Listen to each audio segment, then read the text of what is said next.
Why Ramana Maharshi encouraged practice of self-inquiry more than any other spiritual practice. It is out of his own personal experience that he encouraged others to do self-inquiry.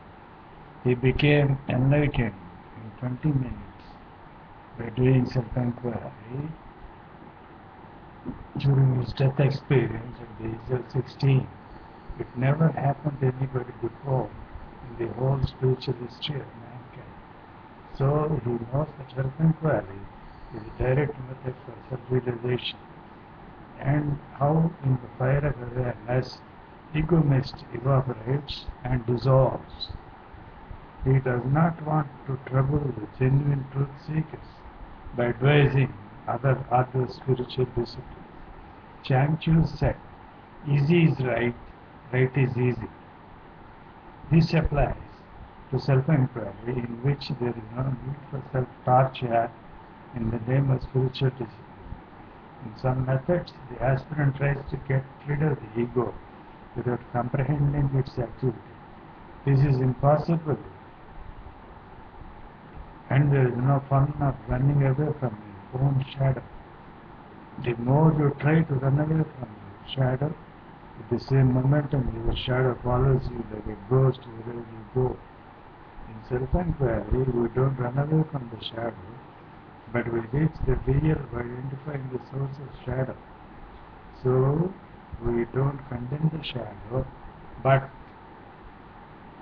we'll have a close look at it with heightened awareness. All religions are thought-based,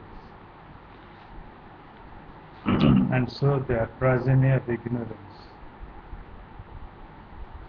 So they can never transform your mind. In fact, they create more hurdles for discovery of truth by complicated rituals and philosophies. The present status of human society is the evidence that religions fail to transform the man. Psychological insecurity starts the moment consciousness identifies with non-self, the body-mind complex. That is why Bhagavan gave importance to annihilation of I thought, because when I thought identifies with body-mind complex, a limited compound consciousness called ego is born. The ego wants to hide its psychological insecurity by belonging to some organized religion, under the illusion that it provides psychological security. So religion is a psychological security, psychological necessity for the ego to hide its ignorance. And there are many religions, some are predominantly ignorant-based, some are fear-based, some are greed-based, some are logic-based, and all these are pseudo-religions, and they perpetuate the ego. Ignorance-based religions avoid ultimate reality. Seeing the transiency of life and afraid of that fact, and to gain certainty at psychological level, the people following this religion become madly stubborn and fanatic. They are intolerant to other religions and does not listen or read the scriptures. They feel theirs is the only real religion on earth. For an unbiased observer, such religion looks stupid. It's a religion just in name.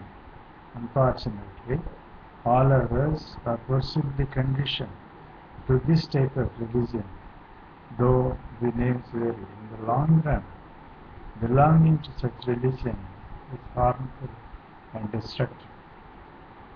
In fear-oriented religions, the subjectivity of the worshipper is projected neurotically on the image he worships. Because of fear, he leads a life which is not natural to him, leading to too much repression, and repression is not the way towards freedom. In this type of religion, the devotee is always afraid of projected hell as the other world. Greed-oriented religions are based on the concept that if you sacrifice the present life, you will be rewarded in the heaven. It's a ritualistic, formal, ambitious, desire-oriented religion. The devotee is basically worldly. The other world is his projection to fulfill his desires, ambition, power. Some invest their life in this type of religion.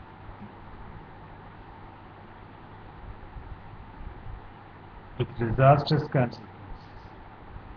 The religion of logic and calculation is theoretical, intellectual, scriptural, traditional, worldly, and materialistic. It is highly appealing to intelligent mob, commonly called intellectuals. They try to prove the concept of God through logic. They are parrots repeating scriptures and great words of saints without knowing the import of the words, and they have no self-experience. All these four religions are egoistic religions, and so they are thought-based, and so they are pseudo-religions. Knowing all this, Ramana Maharshi prescribed self-inquiry, which is a scientific investigation into inner reality. Self-inquiry is the basis for real religions. Here you have to travel alone on your own, because nobody can investigate your inner for you. In pseudo-religions, you are part of mob, participating with them in entertainment in the name of religion. Unless you go beyond thought, and unless you go beyond illusions, these pseudo-religions offer, you cannot discover the ultimate reality. Self-inquiry is a quantum leap from mind to no mind, thought to thought-free state of being, known to unknowable. Who want to know? Self-inquiry goes for who want to know the truth at any cost. And in the process, they wean away from responding from their ego. Their religiousness is interwoven with the existence, and these real religions are in tune with existence.